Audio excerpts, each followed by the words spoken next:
What is up, YouTube, and welcome to this Harder They Fall ending explained. I had no idea that this movie was dropping, as I really had heard nothing about it since the trailer was released, and it was a real nice surprise to watch on a very cold November's evening. I do love a good Western, but we seem bereft of them for some reason, so I had to jump on this movie the minute that it dropped.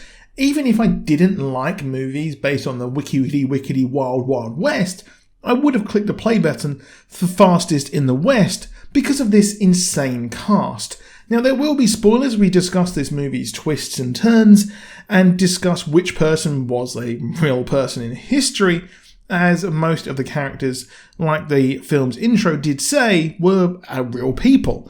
We open with Idris Elba'S Rufus Buck, and he arrives at a family's home looking menacing with his entire crew.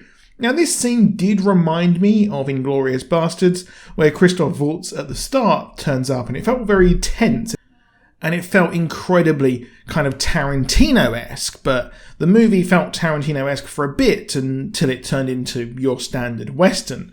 We aren't told why this crew are there, and we have to assume that there are some serious bad blood between the two men, as Rufus would go on to kill the man's wife and the man, as well as sparing the child, but carving a cross into his forehead as we cut to many years later. We would soon find out that, well, Rufus was actually the son of this man, and that he was a horrible person, but more on that at the end of the video. We see the boy grown up and is actually Nat Love, played by Jonathan Majors, who is, of course, an absolute legend. He is having one hell of a career. It turns out that he has grown up and has a mission to hunt down the members of Rufus'S crew. He hunts the man with the scorpion tattoo in a tense scene, and while he appears to be a man of the cloth, this guy with the scorpion tattoo seems to be running a collection plate scam, so I didn't feel bad that he was killed in a very stylish scene. Major's character Nat Love is actually based on a real person who was an enslaved person and of course freed after the Civil War, leading him on to become a cowboy. Now, as well as this, his partners in crime Bill Pickett and James Beckworth rob robbers themselves, and they rob the Crimson Hood gang. Both themselves were real people, with Pickett being a famous actor and Beckworth being a legendary fighter. It turns out that they actually stole money that was intended partly to be given to Rufus, who, while in jail, will actually be released soon. Nat learns of Rufus leaving jail after meeting his on and off lover Mary Smith, played by the fantastic Zazie Beetz, and she is a saloon owner. And, well, he learns that through the captured person of the gang that the money, or at least half of it, was going to go to our boy Rufus. Or not our boy, he's a naughty man. We actually see this in a very cool scene where we see him released with Cherokee Bill, who is said to be even faster of a draw than one of Nat's crew. He was also a real person and is with Trudy, Rufus's second in command, and I love the actress who played her. This scene was stunning and might be the best in my opinion, as we see Lakeith Stanfield command the screen as Cherokee Bill as they free Rufus, and, well, it turns out that they managed to strike a deal and that he will get a pardon if they kill an officiant of the law, a very corrupt officiant of the law. Like most of these outlaws, they are kind of in a moral grey area. And, well, while Rufus is not a nice person, he does do things which are very shady, and it's similar-ish to Nat Love, his brother, who would do things that are very bad, but he seemed forced into them. Of course, he went to go and get revenge, just like his half-brother did. It's an interesting dichotomy between the pair, who are not squeaky clean as much as they profess to be. Rufus' gang then return home, and they return to Redwood, and they find it's run by a former associate, Wiley, but while he was left in charge, he's planned to sell off the town and is beaten and exiled by Rufus. They need $50,000 to save the town, and aim to raise the money as a tax, as he's lost 25k already. And while initially looking like he was going to save the town, he simply just wants to run it on his own terms, and it's self-serving at best. I did feel the story got a bit weaker as the movie went on from this point. None of the town are allowed to leave, and word gets out to Nat Love.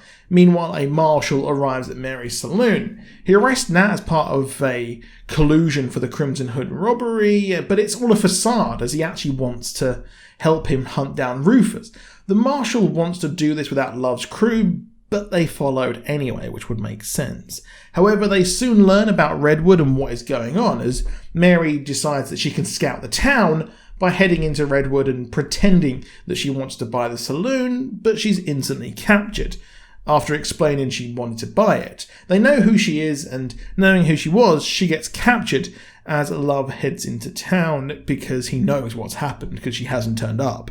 I felt the movie did really slow down here, as while the movie opened with what I thought would be each member being hunted down Kill Bill style, we went more into a traditional Western, which isn't a bad thing, it's just that we opened with such fire, it slowed down a little bit. Interestingly, Nat is beaten, leading Rufus to say that, well, if he robs a bank and gives them the money, he'll let Mary go, but in reality, he's not going to.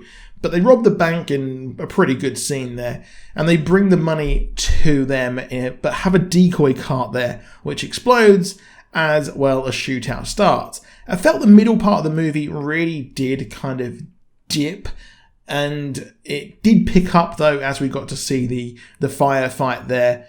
And it's a very traditional kind of good guys, bad guys standoff in a town. As well, we see them fight the group.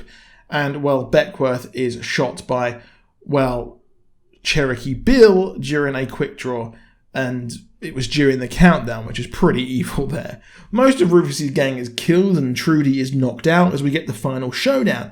It's revealed that Rufus and Nat are actually brothers, and their father beat Rufus's mother and generally was an abusive man to him. Now, this was why he hunted him down, as he got a new family and changed his name to Love, but he still can't absolve what he did. He didn't kill Nat as he couldn't kill his own brother, and sort of saw it as the ultimate revenge, seeing Nat become like him, and, well, Nat would then go on to kill Rufus without remorse, and rides off into the sunset with Mary and the survivors of his crew. But at the end, we see someone holding a hat and watching them ride off.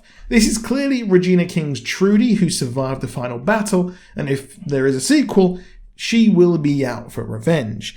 So overall, a great movie with a lot of performances which were turned up to the max. Really enjoyed. Obviously, Jonathan Majors is just a superb actor. Lakeith Stanfield is one of my favourites, and Regina King continues being great after the Watchmen TV show. And of course, Idris Elba is there's nothing really to say. He's great. But that is it for this video. Please drop a like down below. Do subscribe with notifications on, and I will be back on Saturday with an Eternals video. I may do it Friday night if I get back, but I've got a lot of Animal Crossing to play because the 2.0 update is out. I'll see you soon, and goodbye.